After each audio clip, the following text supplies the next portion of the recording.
Olá, pessoal. Sejam todos bem-vindos ao podcast, programa Mente Artificial. Para o episódio de hoje, o nosso tema que vamos ficar aqui discutindo será o futuro do trabalho com a inteligência artificial. Profissões que vão surgir e vão desaparecer. Para esse programa, temos dois ilustríssimos convidados. Professor Cláudio César Sá e o nosso colega Gilcelei Daru. Bom, professor Cláudio César, professor associado, aposentado de Ciência da Computação, da UDESC, da Universidade de Desenvolvimento do Estado de Santa Catarina, lecionou por mais de 35 anos disciplinas, várias disciplinas, entre elas introdução, programação, inteligência artificial, simbólica, lógica, matemática, estrutura de dados e outras, né, professor? E outras. Está começando um novo capítulo na carreira dele, está procurando resolver problemas do mundo real, usado e orientado à indústria, e possui conhecimento, né, para aplicar esse conhecimento todo que ele adquiriu durante todos esses 35 anos de jornada.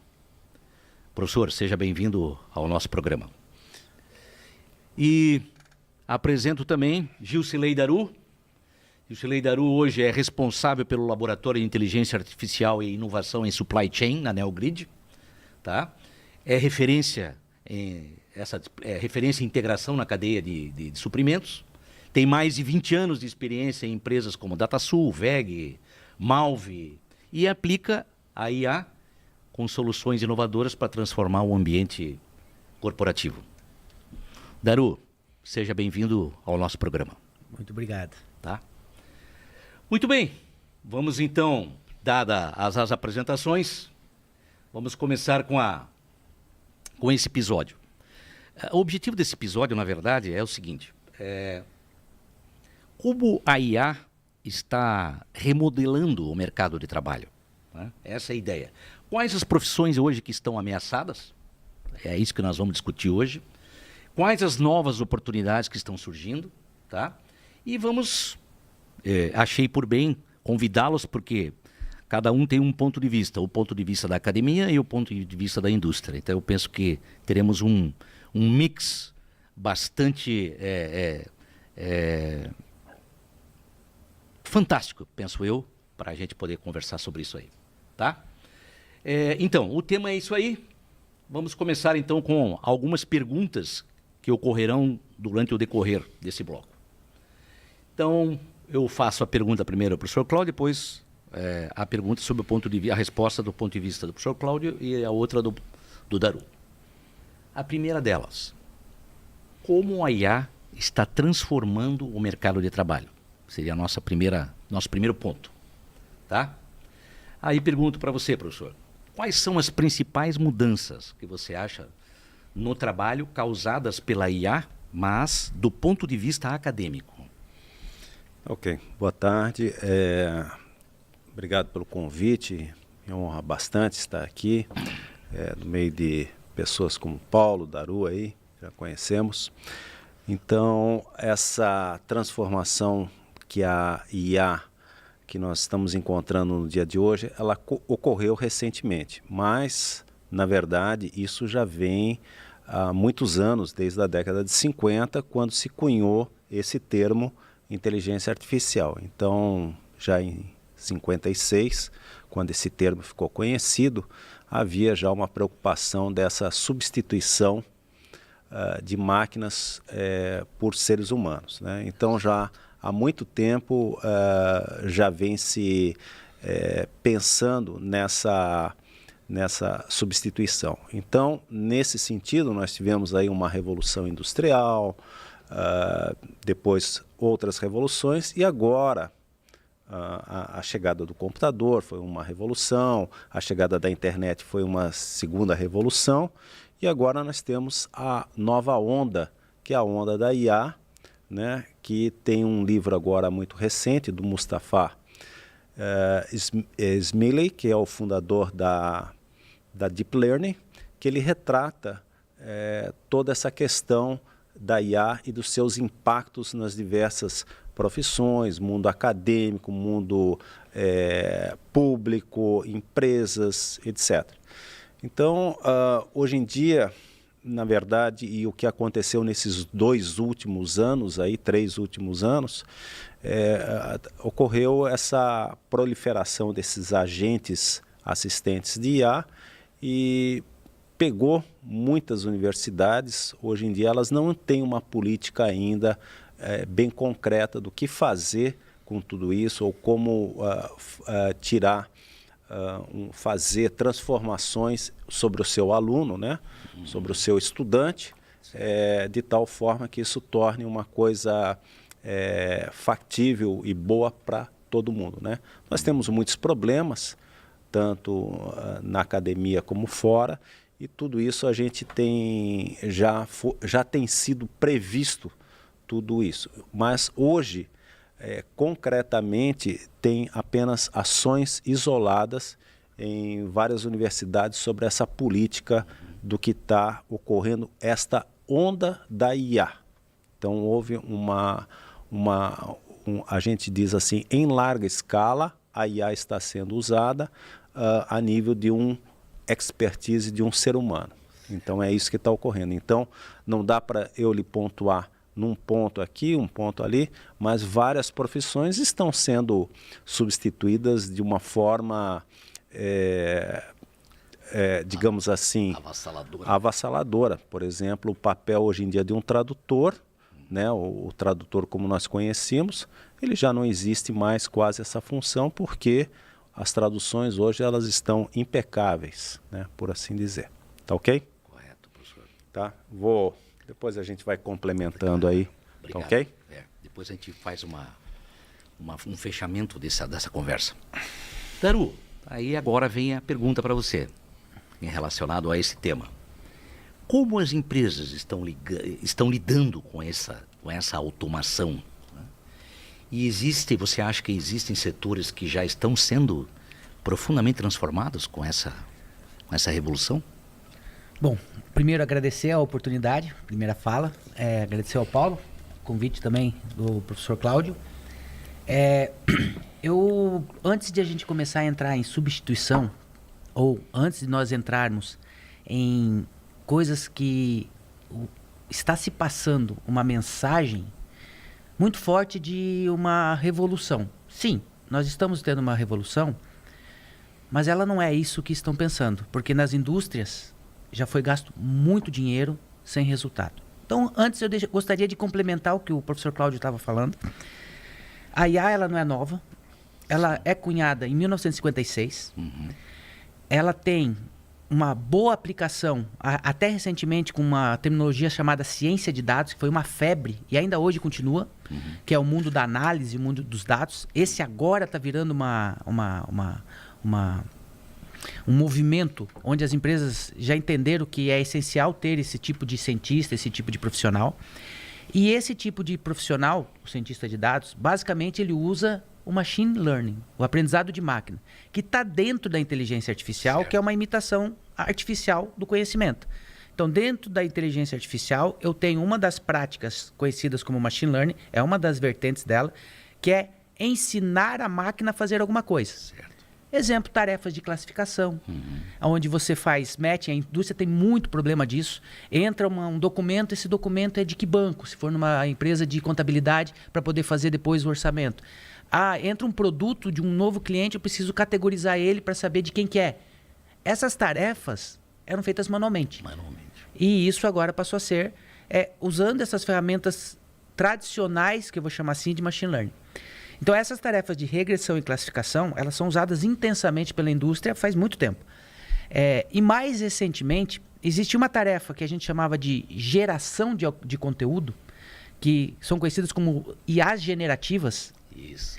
Essas IAs generativas, elas tinham capacidade, hoje tem o Midjourney, etc., que para o pessoal de produção de conteúdo, ela já consegue gerar imagem, já consegue gerar algumas coisas. Mas eu queria focar muito no que a gente está cunhando como inteligência artificial hoje. Então, o mercado, quando saiu o AUE, principalmente do Chat GPT. GPT é uma arquitetura de rede neural, que é um modelo que está disponível na internet, você pode baixar e tentar treinar você em casa. Vai gastar muito com isso, porque é muito caro treinar. Por isso que não está tão acessível assim. E eles foram os primeiros que aplicaram algumas técnicas que começaram a ter uns resultados interessantes. Por exemplo, quando eu chego aqui e falo Rio de, qual palavra vocês usariam para complementar? Qual seria? Pode ser janeiro, pode ser... Mas a primeira que veio na cabeça foi janeiro. Mas dependendo de onde você está, vai ser outra palavra. Pode. Acreditem ou não, mas a única coisa que essa IA faz é gerar texto. Então, o que eu faço com essa geração de texto é o que precisa ser explorado. A qualidade de saída desse texto ficou tão boa que quando nós olhamos o que ele está gerando, a saída ficou de tal grau que eu posso usar essa saída para continuar alguma outra tarefa. Correto. Então, a partir desse momento, quando você entende que essa IA que está se divulgando agora, ela é um desdobramento do que já vinha acontecendo lá no passado e que ela tem a capacidade de gerar textos, tu se desprende e fala, opa, o que eu posso gerar com esse texto, eu posso dar continuidade a algumas ações. E aí a mente humana vai... Agora, tem um detalhe. Se eu perguntar hoje para qualquer um de nós aqui, o que nós comemos ontem? Nós vamos falar uma coisa chamada alucinação. Nós não vamos lembrar exatamente o que foi. Eu vou falar, eu comi um macarrão com feijão, etc. A IA, essa generativa, ela gera o texto mais provável. Então, se esse texto mais provável não é o que você quer, você vai dizer, tá alucinando. Não, você não deu estímulos suficientes para que ela gerasse o teu conhecimento. Aquelas palavras verbalizadas. Então, hoje eu vou, antes de responder novamente a pergunta, daí isso vai ser importante para... A IA eu posso classificar nas consultorias que eu venho dando de inteligência artificial em 3 níveis. O primeiro nível é você simplesmente conseguir perguntar para ela algo e ela te responder aquilo que tu quer. Então chama-se engenharia da intenção. Já vai ser uma primeira resposta. Boa. Porque vai ter novas profissões que eu vou dar exemplos depois quando a gente chegar lá na parte da consultoria. Tá. O segundo estágio é o seguinte, a partir do momento que você aprendeu a perguntar e ela responde aquilo que você gostaria de saber, uma resposta direcionada, você vai começar a perceber que tem muita coisa que ela não conhece, que é o teu mundo. Correto. Aquilo que você conhece. Teu contexto, né?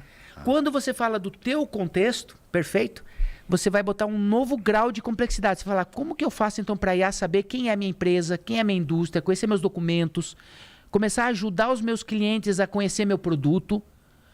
Então eu vou ter que ampliar o conhecimento dela. É uma coisa que eles chamam de RAG. Retrieval Augmented Generation.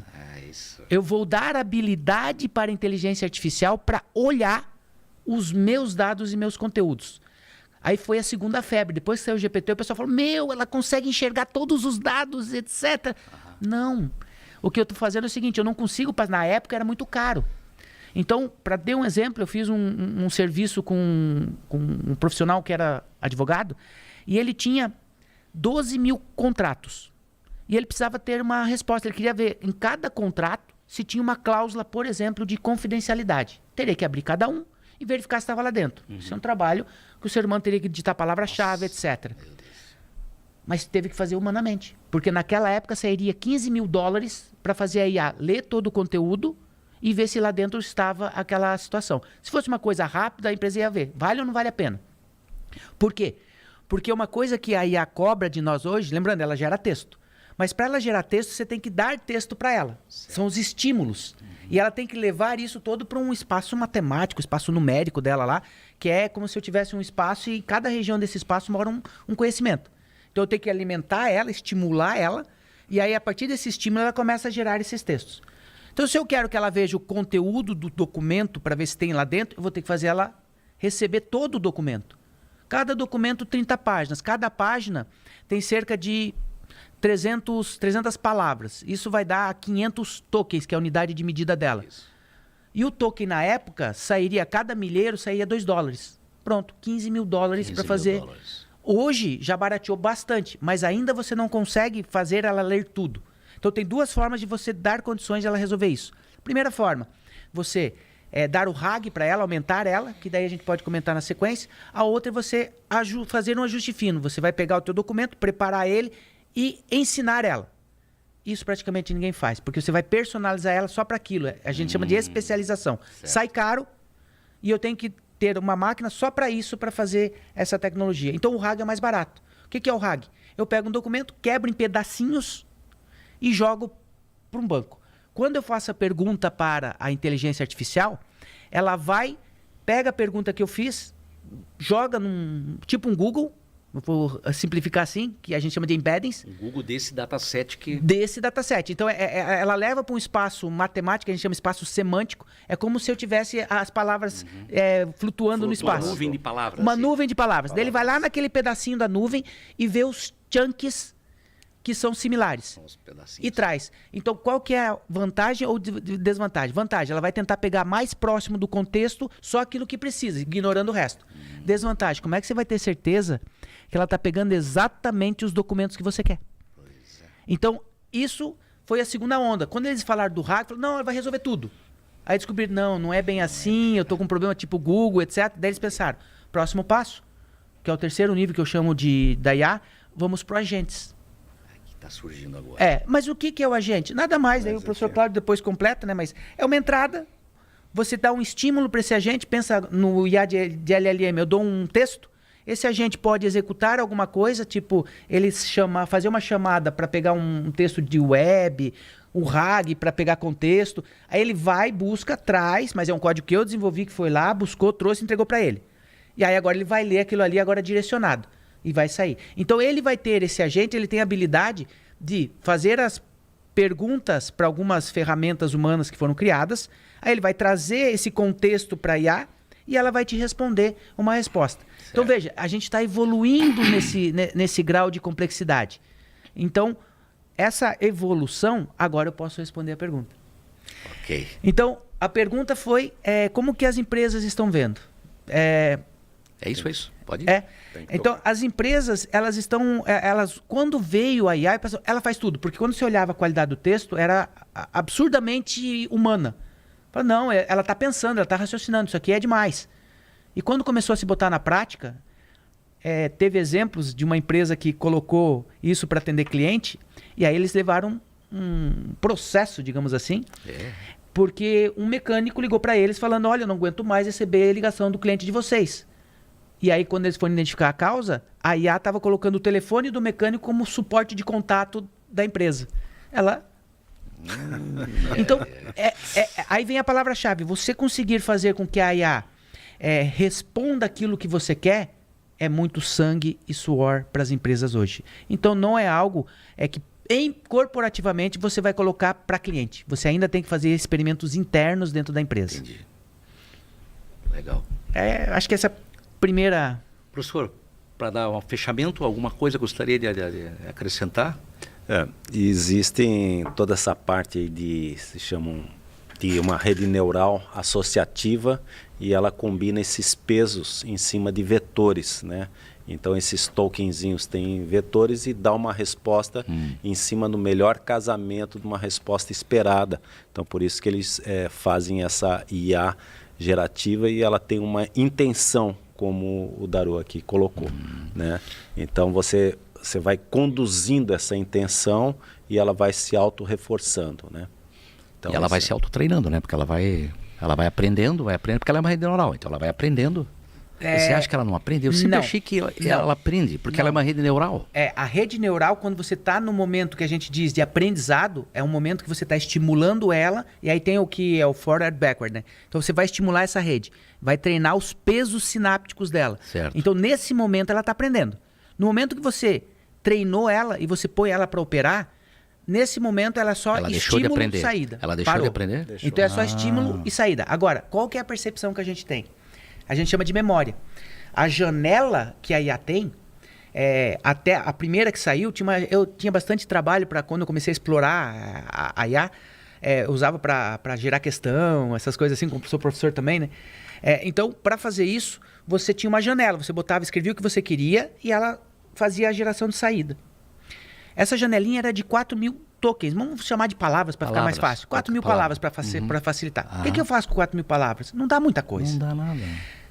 Aí o pessoal, puxa, como é que eu vou fazer para que a IA eu melhore ela? Foram aumentando o tamanho da janela. Então, o que se faz hoje? O OpenAI, o GPT, ele tem uma janela de 200, de 160, tem algumas janelas grandes. O Gemini tem de 1 mega, 1 milhão. 1 milhão então, de tokens? Isso, Não, o 1 tamanho milhão da de janela. tokens. É, o tamanho da janela. Então, significa que interações. você pode, numa consulta só, passar toda a história da tua conversa. Ele não aprendeu. Se você não passar, ele não vai saber nada. Mas se você vai guardando a memória das tuas conversas Isso. e passa na hora que você faz a pergunta de novo, você vai achar que ela está aprendendo. Não. Mas não. Você só estimulou ela com todo o contexto da história Ela que você está guarda o fazendo. contexto. Aí você tem, a gente chama de memória. Então Que é você a tá, memória dela. Tá? então essa memória você vai dizer se você quer que ela use ou não. No GPT, nas tuas conversas, ele vai guardando. Tem. Então você diz lá, e tem a tua memória. E tem algumas coisas, por exemplo, no GPT, que você pode dizer, guarda isso. Aí ele vai fazer um resumo, porque é limitado a janela dele, ele faz um resumo e guarda nas memórias. Aí quando você pergunta assim, ó, fale sobre mim. Ah, você é um agente do FBI e você vai dar um dossiê meu. Nesse aspecto vai acontecer isso. Ele vai pegar a memória dele e vai passar num contexto só tudo aquilo. Ela não aprendeu quem é você. Ela só está guardando memória e quando você faz o estímulo, ela pega tudo aquilo que ela tem e faz aquele estímulo naquele momento. Essa é a que você tem a sensação que ela aprendeu. Perfeito. Ok? Ok. Então, podemos encerrar o primeiro bloco. Voltaremos a seguir.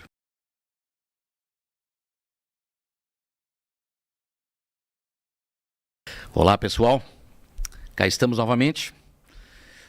Nosso próximo bloco, neste bloco, quer dizer, vamos falar sobre profissões em risco e profissões emergentes. Então, faço a pergunta do professor Cláudio. Professor Cláudio, quais carreiras você acha que podem desaparecer com essa automação, com essa IA? E como ela pode substituir algumas tarefas humanas? Bom, nesse livro que eu estava falando, A Onda da IA, do Mustafa Smiling, ele elenca muitas carreiras que estão com os dias contados.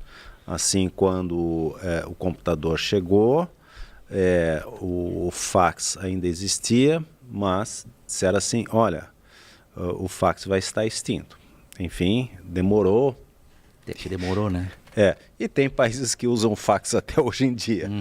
E datilógrafo, disseram que era uma profissão que ia ser extinta e existem pessoas na digitação até hoje em dia, mas existem ferramentas que hoje você escaneia um texto e ele produz o texto plano, por assim dizer. Correto. Né? Então, o que a gente tem visto de uma forma assim, como é que se diz, como é que poderia se dizer, mais evidente, né? São algumas coisas até ligadas à tecnologia. Então, por exemplo, o próprio tradutor, hoje em dia, né, essa pessoa do tradutor, ela precisa dar uma ciência do que basicamente a máquina hoje, né, esse agente está fazendo com uma propriedade, com uma expertise muito boa. Né?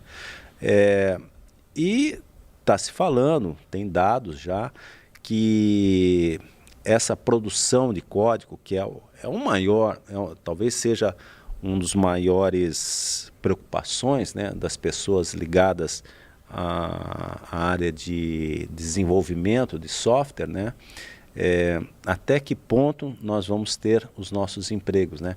A indústria da tecnologia, ela é uma indústria, talvez o PIB dela seja um dos maiores. É o caso da Califórnia, onde o PIB da Califórnia é igual ao PIB do Brasil, né?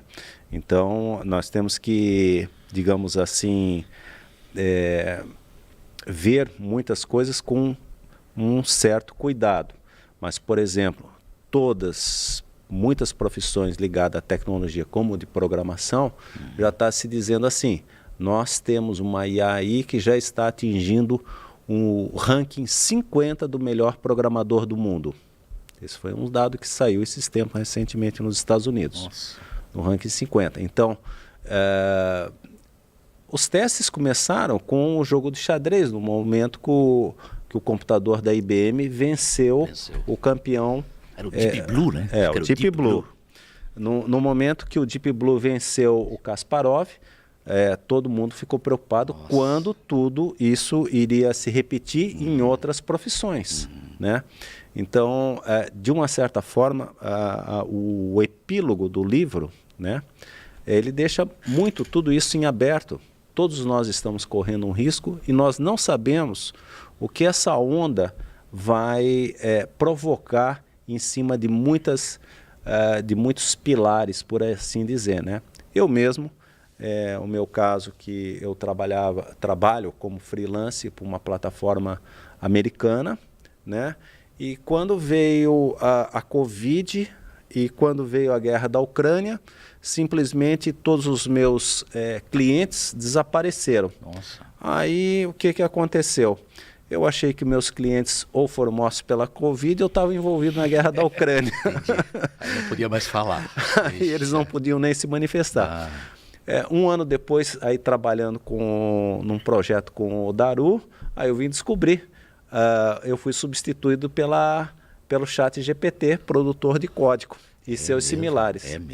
Eu fui substituído. Então eu fui um produtor, um desenvolvedor de alguns códigos específicos que estavam produzindo de tamanha qualidade iguais às minhas. Nossa. Mas existem alguns outros, porém, que depois eu vou deixar por um segundo momento aí. Tá ok? Passo as palavras aí para o Daru. Daru, aí, então a minha pergunta para você em relação a esse tópico aí seria isso. Bom, a gente sabe que no mercado tem algumas funções. E quais dessas novas têm surgido, que você acha, na indústria, com o avanço da IA? E como é que você que tem essa experiência na empresa, na indústria, né? Como é que essas empresas têm se adaptado, os seus times, em relação a essas mudanças? Não sei como é que isso foi lá no teu use case, lá no teu caso de uso lá na Neogrid. Acho que a gente pode comentar o seguinte: desde que surgiu o GPT, fez essa movimentação que, nossa, vai ter essa revolução, vai ter essa transformação, mas a realidade é que as empresas não estão conseguindo atingir um grau de maturidade na IA, de forma que elas consigam extrair algo de benefício. Isso é interessante. Por quê? Porque muito se fala, mas pouco se transforma para que isso gere produtividade. Então, vamos dar o exemplo do código. Na empresa, aí agora posso falar especificamente da Neogrid, porque como eu também tenho consultoria e participo de alguns outros eventos, então algumas coisas que eu comentei aqui não são ligadas à Neogrid. A Neogrid ainda não tem uma inteligência artificial aplicada a cliente. Entendi. Então, e vou dar alguns exemplos dessas consultorias para a gente entender um pouquinho do que a empresa está tentando usar, né? Então, a primeira percepção da empresa era tentar usar a IA para fazer atendimento de chamado. Então, a gente tem um batalhão de gente que fica atendendo chamado. Não necessariamente só a Neogrid, mas várias empresas têm essa necessidade. Daí faz um chatbot assim? Isso. Faz um bot? Então, a hora que você parte para um GPT que responde textualmente, e ela tem a capacidade que a gente chama de reasoning, ou razão, ela consegue, parece que ela está raciocinando, mas ela escreve muito bem as próximas palavras contextuais. Você usar em benefício isso aí, aqui eu posso ter um aumento de produtividade. Então, olhando essas habilidades é onde eu entraria. As empresas, elas estão... O primeiro ponto é conseguir fazer com que esse texto gerado seja útil para alguma coisa. Pode ser um código, pode ser uma documentação. E aí ela está entrando para auxiliar. Porque o processo que o pessoal esqueceu é que a IA, eu peço para a IA engenharia de prompt, novas profissões. Engenheiro de prompt. Então, engenheiro de prompt já é uma nova profissão. Você criar um prompt adequado para fazer ela dar a resposta, já é o primeiro trabalho. Aí o segundo trabalho, o segundo processo ali, eu fiz a pergunta, ou botei o contexto para que ela responda adequadamente, ela gera o texto, depois precisa de um ser humano para auditar. Então esse ciclo, eu não posso escapar. Se eu deixar passar isso aqui, ou eu ter um prompt de novo, um engenheiro de prompt, para auditar essa resposta. Desculpa, essa Auditoria. Essa auditoria, eu ia falar auditação porque via audit, estava pensando em inglês. Essa auditoria é para verificar se não existe alucinação por parte da IA? Vamos chamar isso. Toda vez que ela escreve algo que ela buscou do contexto geral e não o teu específico, Entendi. a Ela gente está pode- determinando que é alucinação. Ela pode estar alucinando, né? Então, isso não é bom. Se é o teu cliente, você está numa empresa e então ela vai escrever código que é fora de contexto, que não está dentro do... Sim. Eu uso muito intensamente também para fazer geração de código, para fazer documentação, para responder e-mail. Só que você vai perceber, peguem agora quem tiver... aí entra no GPT, no DeepSeek, ou qualquer Gemini, Grok, qualquer ferramenta de geração. Mistral. Mistral. E pede qualquer coisa para ela. Me fale sobre X.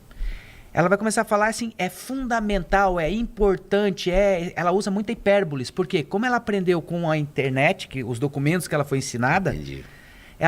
ou seja, você vai ter que dar um teor para ela mais formal, se você quer responder um e-mail. Vou dizer, um teor executivo. E você ainda vai ter que revisar esse código. Porque ela vai pegar coisa que você não colocou no contexto e ela vai gerar fora. Então, voltando ali, tem profissões que têm risco? Eu diria o seguinte, nesse momento...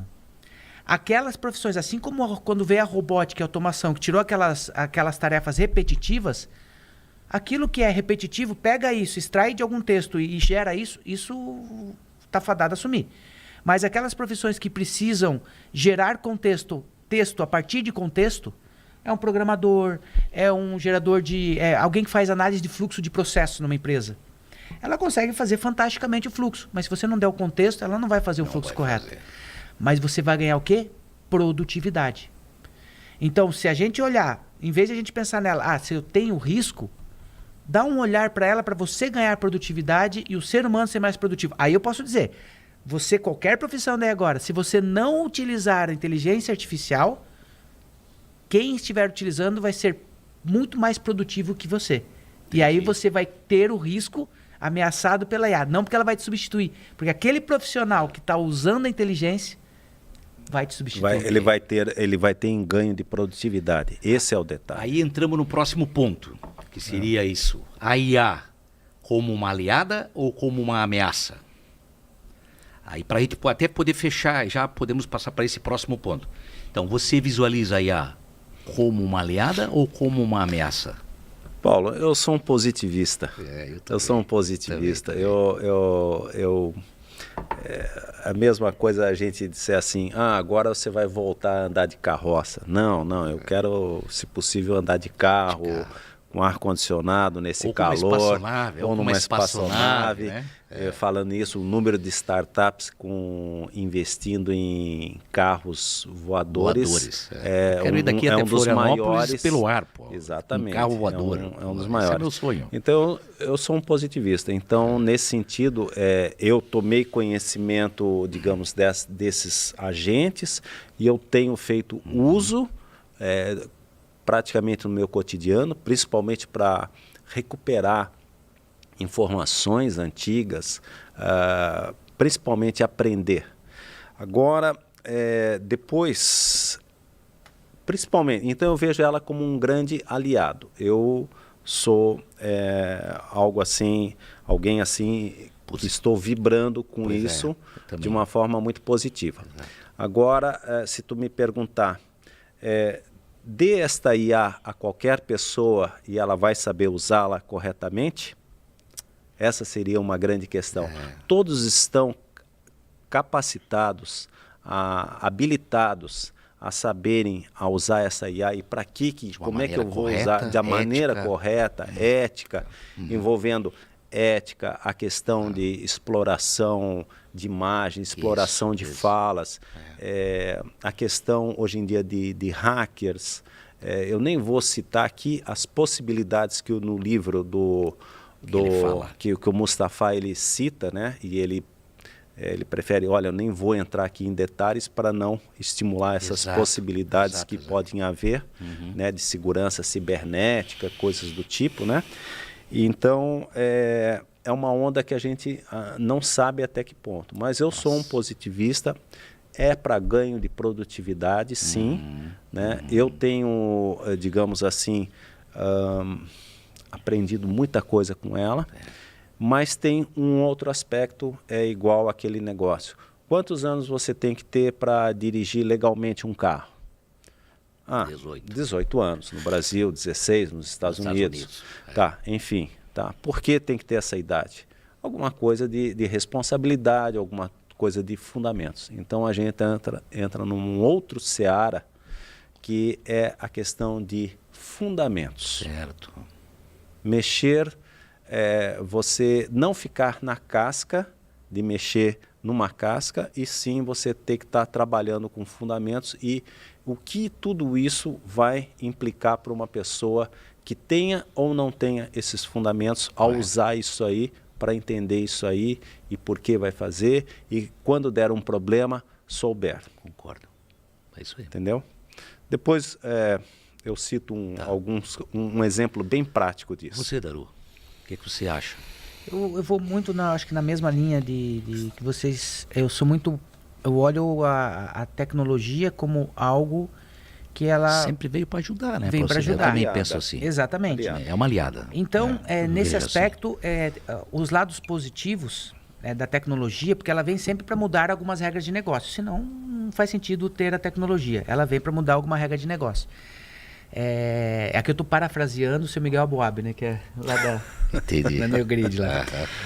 E nessa questão, quando a gente fala de aliado, quando você enxerga ela para te aumentar a produtividade, aumentar as capacidades humanas, as capacidades cognitivas, extremamente positivo. Agora, se a gente pensar que essa que está em voga agora, principalmente, que é a de gerar texto, o que eu faço com esse texto gerado, ela pode dar um comando para acionar algo bélico. Então, nesse aspecto, a questão ética e a utilização é mais o que o ser humano vai fazer com a utilização dessa tecnologia. Então, esse é um primeiro ponto de alerta. Não delegar as tomadas de decisão. A Europa criou como se fosse um marco da IA, o Brasil também está fazendo isso, aonde nesse documento... É um protocolo de intenção. Isso, que ele coloca o seguinte, olha, não vamos usar a IA para tomar decisões médicas, para fazer cirurgias. Vamos olhar com atenção, uma máquina que vai controlar a vida de um ser humano, ela pode tomar decisão se vai... Então, algumas coisas, vamos tomar cuidado que isso aqui é alerta vermelho. A aplicação da IA aqui ainda precisa de bastante estudo e evolução. Mas outras que a gente viu que é repetitivo, aqui você pode liberar o ser humano para ter habilidades potencializadas. Agora eu vou citar um exemplo interessante. Isso foi recente, estou falando desse ano ainda. Uma determinada consultoria que eu estava fazendo, eles contrataram cientistas de dados, que eles já vêm com essa vontade de eu trabalho com inteligência artificial, etc. E aí veio com um rótulo de sênior. E aí o sênior se autodenomina sênior porque, eu conheço de tudo do machine learning, eu sei fazer tudo. Mas o tudo dele era do GPT. E aí essa empresa contratou o cientista de dados. E na primeira entrevista que nós fizemos, que era para entregar os resultados depois de 3 semanas de trabalho sobre um determinado contexto, ele não sabia responder. Ele repetia o que ele tinha aprendido com o ChatGPT. Ou seja, substituiu o conhecimento profundo das essências por uma casca. E aí ele repetia o que o GPT estava entregando, sem saber o que estava fazendo. Só que isso depois, o alerta foi, quando o outro que era pleno, não era sênior, entregou a mesma coisa. Então como é que um pleno está fazendo uma coisa que um sênior faz? Isso foi um primeiro questionamento, constatação.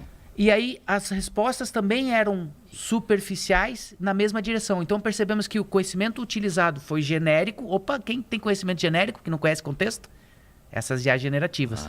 E as respostas foram parecidas, ou seja, fizeram as perguntas muito próximas e não sabiam o que estavam fazendo. Estavam pegando o código, rodando o código, e aí quando ia tentar explicar, eram superficiais, ficavam repetindo como se fossem papagaios aquilo que a IA estava gerando. Isso assusta, porque... Agora voltando para a academia, voltando para os profissionais que usam esse tipo de ferramenta. Se eles não forem a fundo para entender o que eles querem e perguntar com conhecimento, a IA vai entregar superficialidades. Vai. E aí eu dou um exemplo simples. Eu não conheço nada de front-end. Front-end é uma coisa para desenhar telinha de computador. E eu falei, poxa, como eu sou ruim nisso, deixa eu ver se o GPT me ajuda a fazer um front-end bonitinho, né? Daí eu queria fazer uma telinha de pergunta igual a do Google. Aí eu falei, faça uma barrinha de pesquisa igual a do Google. Assim eu perguntei, porque eu não conheço nada, né? E ele fez. Aí, a hora que eu botei para rodar aquilo ali... Deu o código, tudo? O HTML, eu vou chegar lá. Deu essas tecnologias, escreveu tudo. E quando eu olhei, eu falei, meu, que coisa horrível. Não servia para nada. Ele fez exatamente o que eu queria, com essas codificações, o HTML, o CSS. Ele gerou HTML, gerou CSS, etc. JavaScript, tudo. Gerou, tudo. bonitinho. Nossa, Mas o que essa tela fazia? Nada. Eu só perguntei uma telinha igual a do Google. Ele não ia fazer busca, ele não ia fazer nada. Não tinha, como é que é, UX, UI, não sei você o não foi específico, Eu né? não sabia perguntar. Aí o que eu fiz? Eu fui estudar tecnologia. Aí eu falei, poxa, deixa eu estudar para perguntar melhor. Depois que você estuda a tecnologia e faz a pergunta já com mais profundidade, me use uma biblioteca tal, uma tecnologia tal, com um direcionamento assim, assado. Uau! A diferença foi grotesca. Claro. Aí é a grande mensagem. Ela é aliada daqueles profissionais que continuarem se especializando nas suas áreas. Certo. É assim que eu encerro. Eu acho que é isso aí. Eu acho que é por aí. E depois, oportunamente, eu vou citar uma outra historinha que nós temos aí do que está ocorrendo também em alguns lugares, algumas universidades aí. Então, vamos fechar esse bloco. Voltaremos em seguida com o próximo, ok?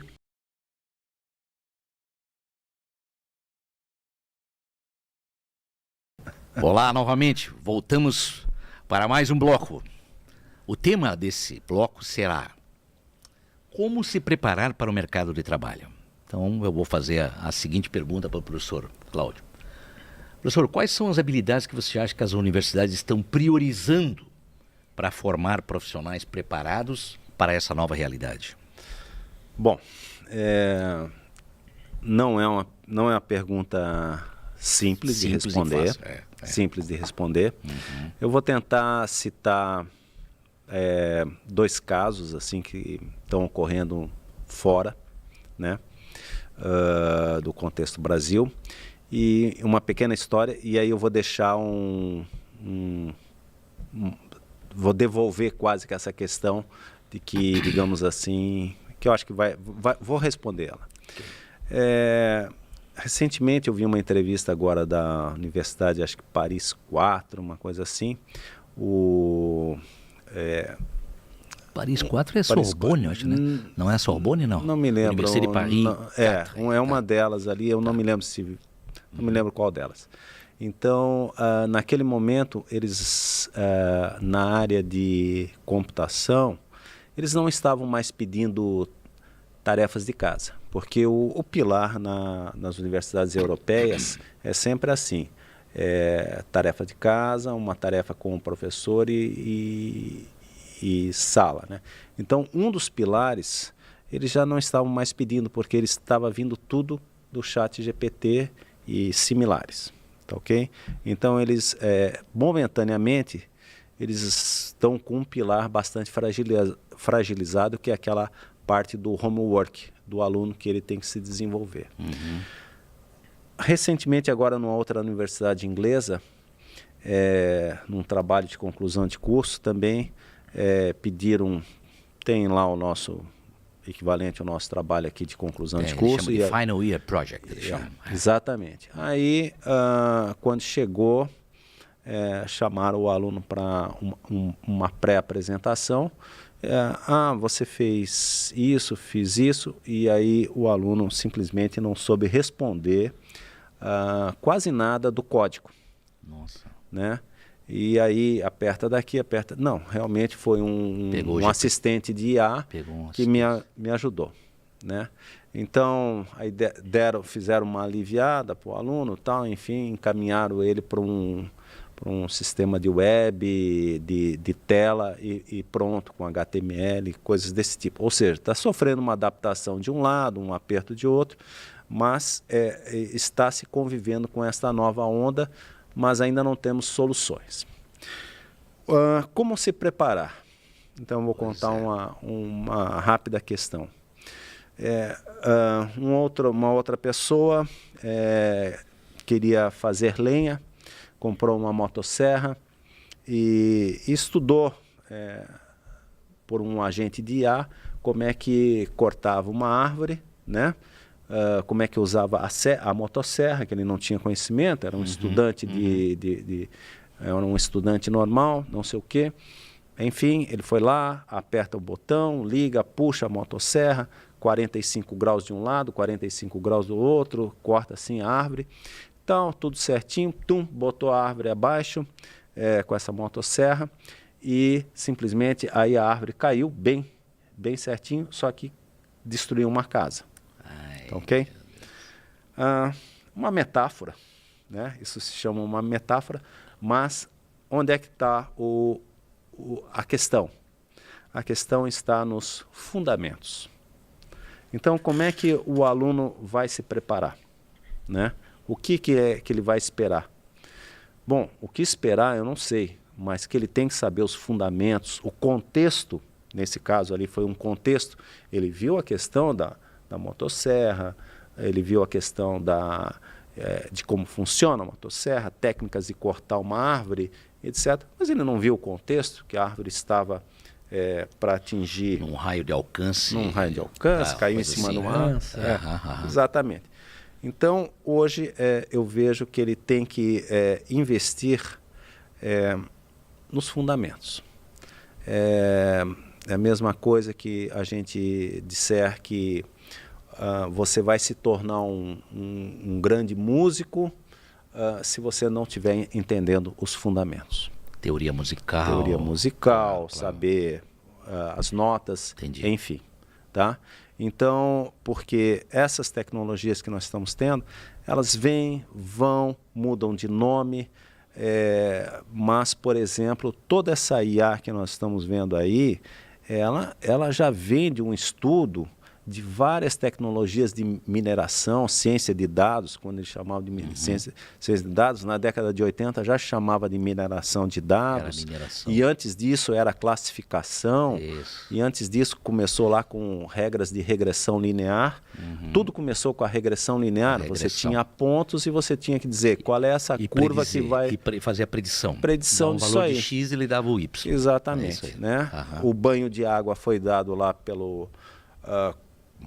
o banho de água foi dado lá nas redes neurais na época, quando... Teve aquele período negro quando ele não conseguia nem calcular uma porta do OR exclusivo. Foi, do OR exclusivo. Né? Então ele não conseguia fazer o que a gente chama de separação linear, que segue tudo isso. Então, a preparação, Paulo, eu diria que nós temos que começar nas bases. É isso aí.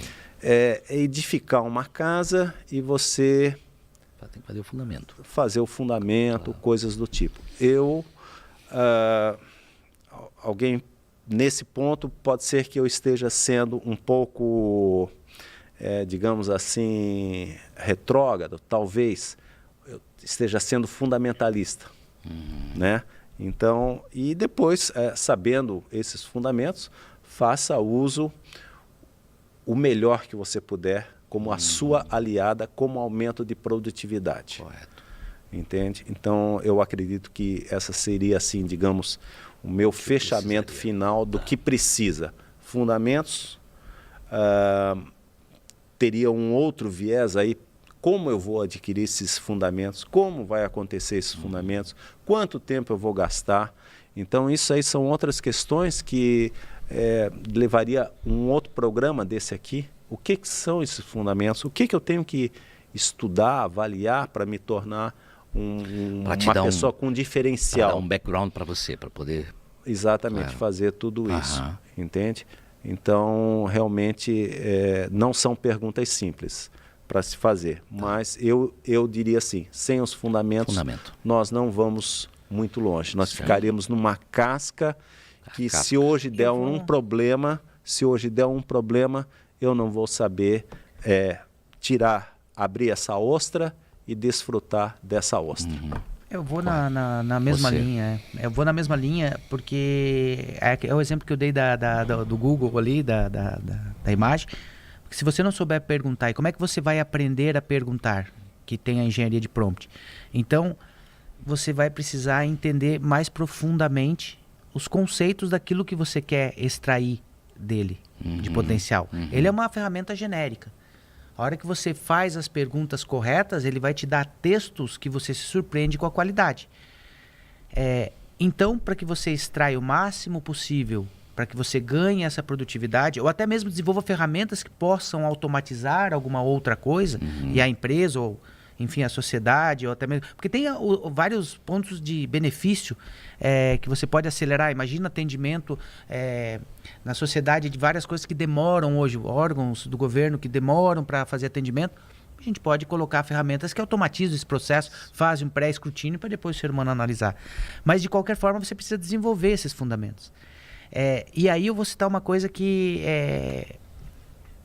recentemente, eu peguei um livro novamente que eu comprei, mas ele era muito pesado. Tipo, eu não tinha capacidade, na época, de ler ele e Muito entender. Livros que eram muito... a linguagem era pesada. Eu pensei, poxa, e se agora eu fizer um bem bolado? Eu vou fazer a leitura, não vou entender. Tá bom, mas agora eu tenho o auxílio de um professor fazendo a pergunta. Então eu vou fazer isso aqui, me ajude a entender, me faça um código, me faça um gráfico, me faça isso. Ah, é isso aqui. Opa, não. Aquele não fez certo. Vai lá e pergunta de novo. O mesmo exemplo, e isso é fato, porque é uma verdade, o livro, até vou citar, ele é o livro de séries temporais da Associação Brasileira de Estatística. Pesadíssimo, porque o professor, que é o Bonfarini, é um livro pesado para você fazer a leitura. Muita simbologia. E aí o conteúdo tinha que fazer bastante esforço. E em uma tarde eu consegui fazer 2 capítulos de leitura com exemplos em uma linguagem de programação, dando os exemplos, eu tirando minhas dúvidas, voltando no livro. Falei, isso é diferencial. Você usar a ferramenta até para adquirir conhecimento. E a qualidade depois das perguntas que eu ia fazendo ia ficando mais profundas e as respostas mais profundas também. Entendi. Então, isso é a primeira mensagem. Para se preparar para o trabalho, você vai precisar entender como interagir com essa tecnologia para extrair o melhor possível. Então, você vai ter que entender como perguntar. E aí, aonde você quiser se direcionar, vai ter que estudar. Como perguntar. Não tem jeito. E aí, para fechar, né? Só o exemplo agora da faculdade. Lá na faculdade, logo que saiu o GPT, no primeiro semestre eu me assustei, porque aconteceu esse fato de não adiantava fazer mais exercício, porque os alunos são muito rápidos. Eles usam direto. E aí eles usavam direto. Eu falei, opa, então o que eu vou ter que fazer? Aquilo que eles não sabem fazer. E eu sei que a engenharia de prompt é algo que precisa ter conhecimento e conteúdo. Então, as minhas perguntas eram mais profundas, de forma que se ele não fizesse a pergunta correta, ele não tinha a resposta certa. E eu podia até aumentar a complexidade. Exemplo, lá numa disciplina de engenharia de software, ele tem que fazer uma análise de diagrama da pergunta que ele vai fazer para um levantamento de problema, que é o tal do DFD. Se ele só passar o problema e não passar mais nada, faça um DFD para mim, não vai sair nada. Agora, se ele estudar o que a técnica, colocar todas as informações que ele quer e dizer eu quero que saia desse jeito, a qualidade vai ser muito maior. Opa, então eu estou tendo um desafio interessante agora. Eu preciso ensinar eles a aprender a perguntar. E para eles aprenderem a perguntar, eu preciso ensiná-los a entender o conteúdo. Tem que ser. Agora eu conecto o conteúdo e mais a intenção, para que eles possam usar as ferramentas para extrair. Fundamento. E aí o prompt sai. Perfeito. É isso aí. Então eu acho que essa é a mensagem. Quer se preparar para o trabalho, para o futuro do trabalho? Vai ter que estudar. Vai estudar fundamentos. Não adianta, não vai ter que escapar. A ferramenta ela é superficial e é casca. E é verdade. Então o teu diferencial vai ser o quanto mais você souber sobre o assunto que você quer e mais você usar a ferramenta para extrair produtividade. Aí você vai ser um profissional diferencial se tu tá atuando numa área de geração. Boa. Ok.